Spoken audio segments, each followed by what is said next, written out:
Warahmatullahi wabarakatuh. I am Lina Ameliya from Semantics A2 class.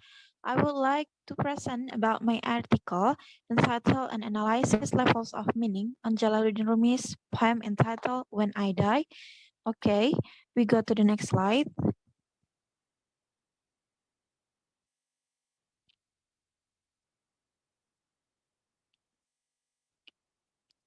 So, for the background of the study, literary works are creation that can create a sense of beauty for those who read or feel them, both in terms of language and content.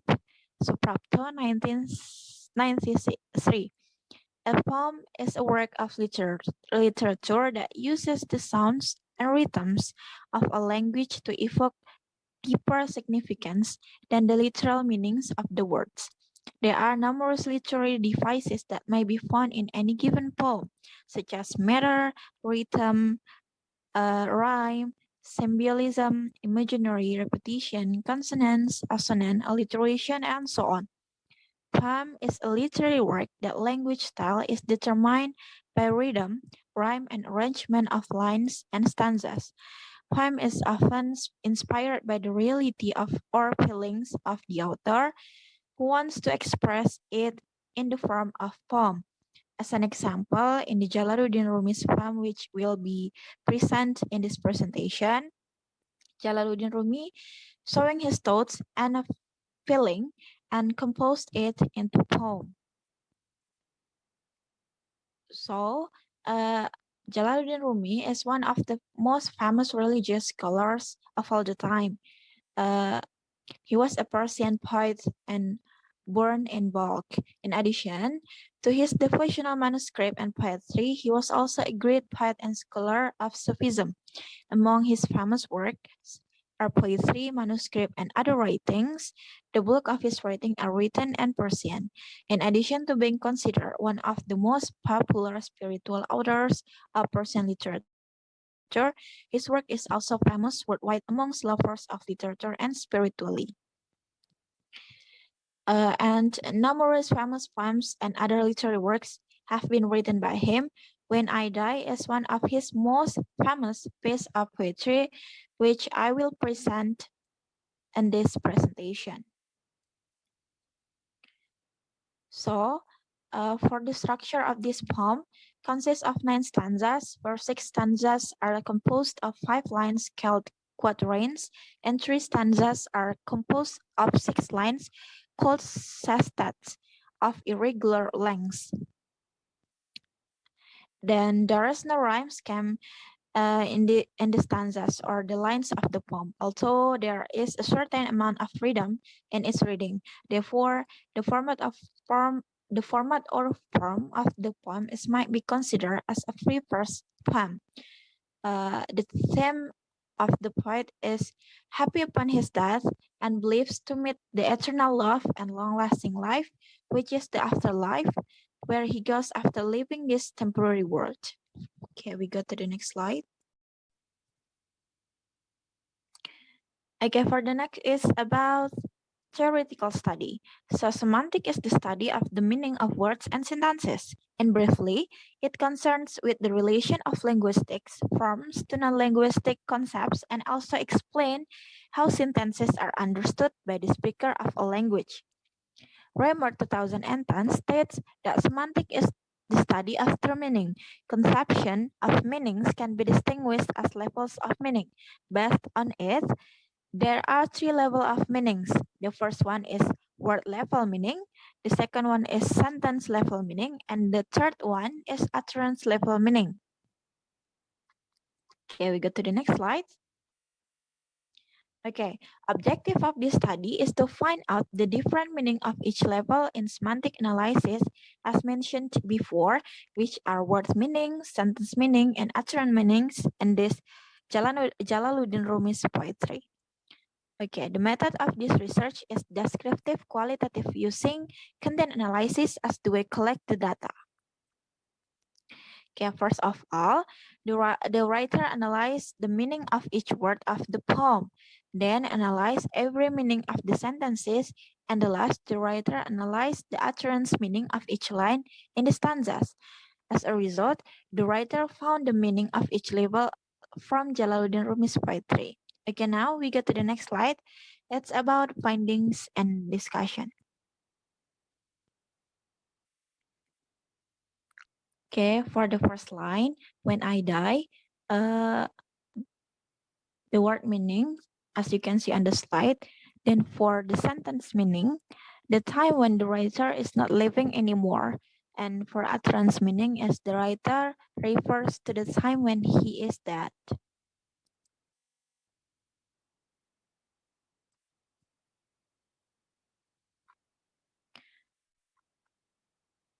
Okay, for the second line, when my coffin is being carried out, the word meaning you can see on the slide. Then for the sentence meaning, the time when the writer's coffin is being taken out, and the for utterance meaning as the writer refers to the time when his coffin is sent off to another place. Then for line 3, you must never think I am missing this word. For the word meaning, you can see on the slide. Then for the sentence meaning, the writer asked his people for not thinking that he will begin from this word. Then for utterance meaning, the writer refers to the time when he is dead and tell his people that he is still in this world, even though he is already dead. So as early as the first stanza, the poet explains the meaning and concept of the poem. This poem is based on eternal life after death, an idea that poets believe is based on the fact that death is destined for every physical form. We can never escape it since it led us to eternal life and infinite existence. Nevertheless, the poet acknowledges that he will never miss the time-based world when he dies. Upon his departure from this world, there is no need for any kind of grief or sorrow. This world, these pleasures, and worldly amusement are no more than just an illusion occupying our minds. But in reality, we all are temporary entities which soon is going to meet their eternal life. So for the next line, do not shed any tears, do not lament or feel sorry. So the word meaning you can see on the slide, and for the sentence meaning, the writer asks his people for not crying, and for utterance meaning, the writer refers to to the time when he is dead and asks his people for not mourning over his death. Okay, for the next line, uh, for the sentence meaning, the writer asks his people not feeling sorrow and regret. Utterance meaning, the writer refers to the time when he is dead and asks his people not make his death as the reason for their pitiful state or condition. Okay, for the next line, I'm not falling into a monster abyss. This sentence meaning is the writer tells his people that he will not falling into a monster abyss. For the utterance meaning, the writer refers to the time when he is dead and tell his people that he will not change into frightening creature even though he is already dead. He is still his people's person. So for the second stanza, poet is happy to leave the temporary world and ask his loved one to not cry over his departure, since he won't enter the devil's domain, but his grave is a road to eternal living, a road to a great Lord. Upon separation from this world and worldly relationship, he asks them to not grieve, cry, or feel any sort of sorrow. Okay, for the next line, when you see my corpse carry out. For the sentence meaning is at the time when the writer's people see his dead body is moved to another place. And for utterance meaning, the writer refers to the time when he is dead and his people see his dead body is moved to the one place to another. Okay, for the next line, do not cry for my living. I'm not living. I am arriving at eternal life. So the sentence meaning is the writer tells his people for not crying because he is not living. And the writer tells his people that he reached a place of his journey for his forever pleasure of his life. Then for utterance meaning, the writer tell his people for not crying over his death because he's not really leaving his people in this world. His soul will stay forever with his people. Then he also tell his people that that takes him to the place of eternal love, a place where he will be loved by sincerity and infinite time.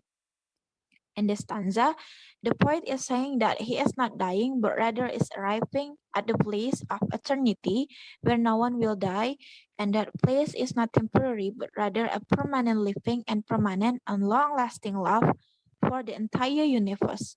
Therefore, he did not feel any regret for that since he has finally found eternal life. A person's final destination is the afterlife, which is eternal and awaits all living bodies. Okay, for the next line, when you leave me in the grave, do not say goodbye. Remember, a grave is only curtain for the paradise behind. Okay, for the word meaning, you can see on the slide. Then for the sentence meaning, when the writer is already buried, his people are inadmissible for doing farewell. And the grave is a place for writer connects to heaven. For the utterance meaning, the writer refers to the time when he is dead and tell his people for not saying goodbye because his body already buried, because he is not living and his word because he is not living in this world and will stay forever with his people's memories. And tell his people also that the grave will bring him to the people's dream place, which is heaven. So for this stanza, the poet explains that the grave is just the door to paradise, a reward for your good deeds. A person of virtue and kindness will indeed enter paradise as their final destination.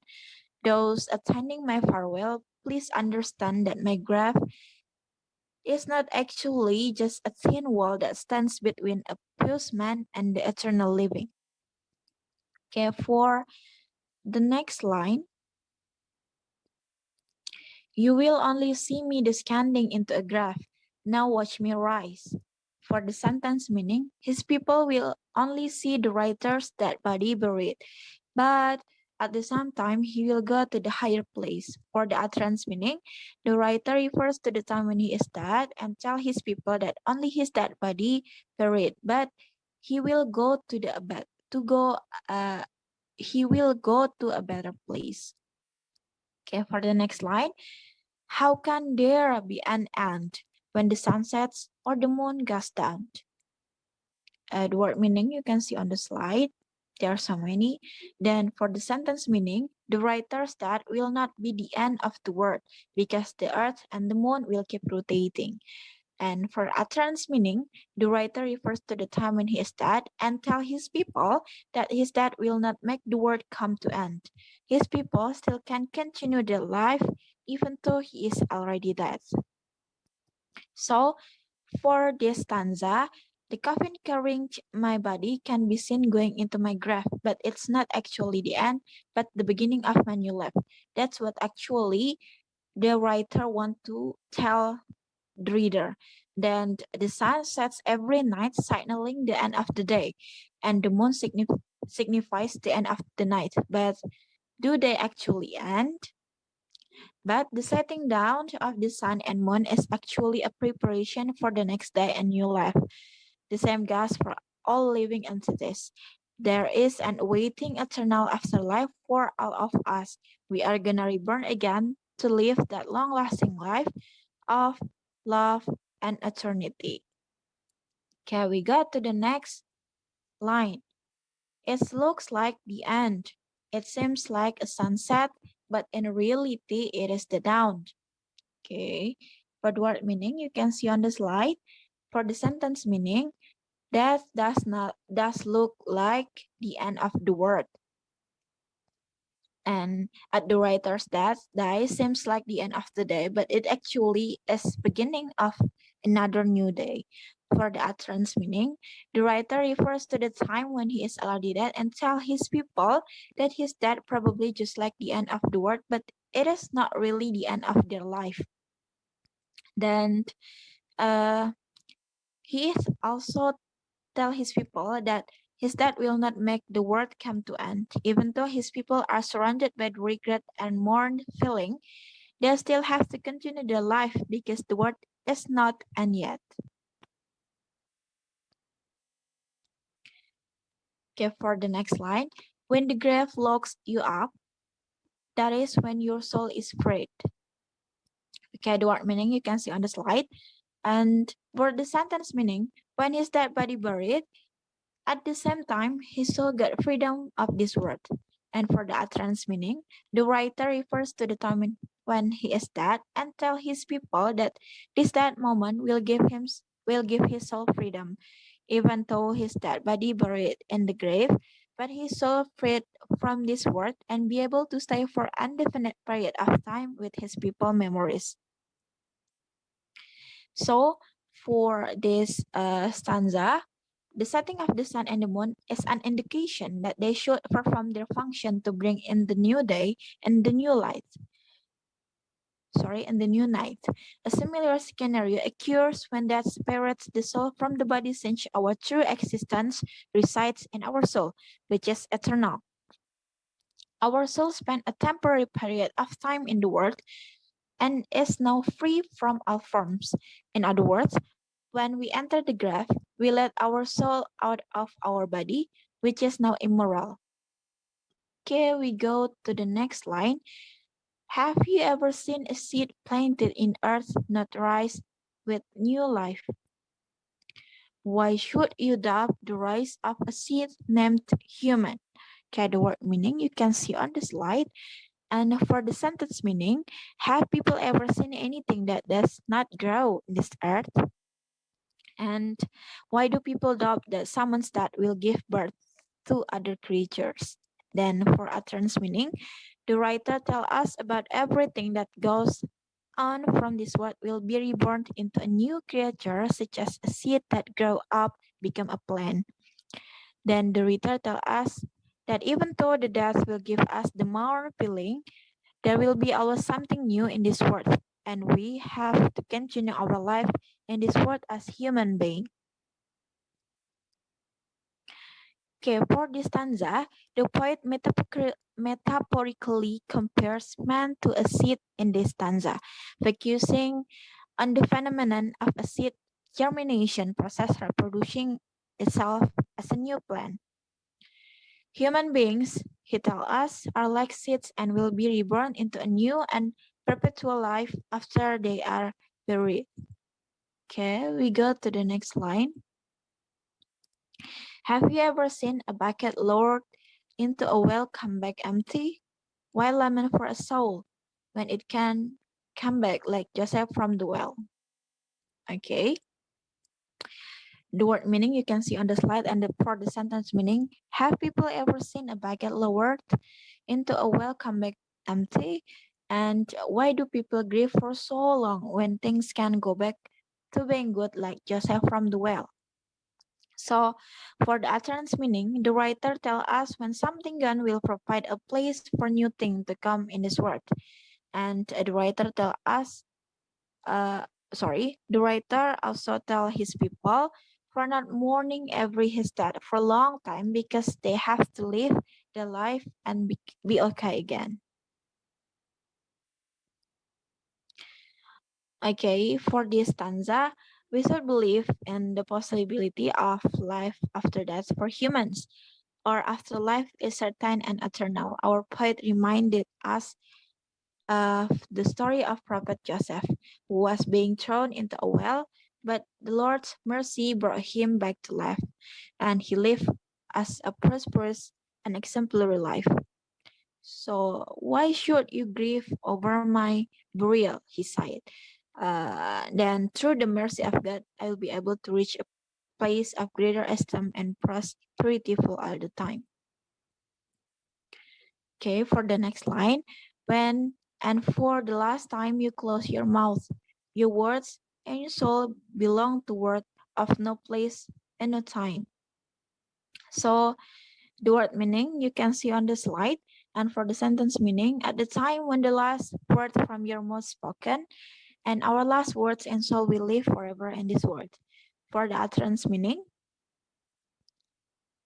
the writer tells us about the deep meaning about the last time when we speak from our mouth to deliver our mind to people around us. And when the time becomes our last time, our words and soul will belong forever to our people's memories.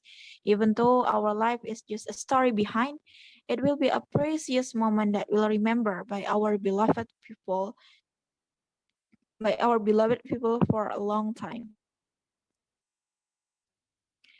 So for this stanza, we will all be devoid of meaning after we die. When our words and thoughts are useless, we will forever live this temporary world and will live in eternity, where there will be no deadlines for life and no place to be physically present.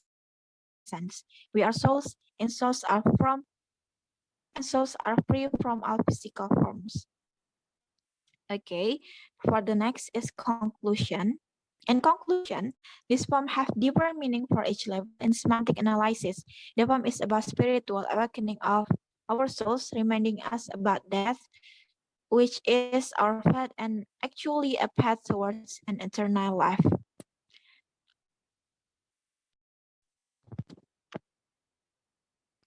So in conclusion, this poem have different meaning for each level in semantic analysis.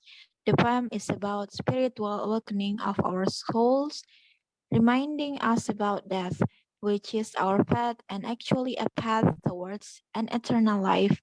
So this is the beautiful poem by Jalaluddin Rumi. So that's all from me. Thank you for your attention. Wassalamualaikum warahmatullahi wabarakatuh.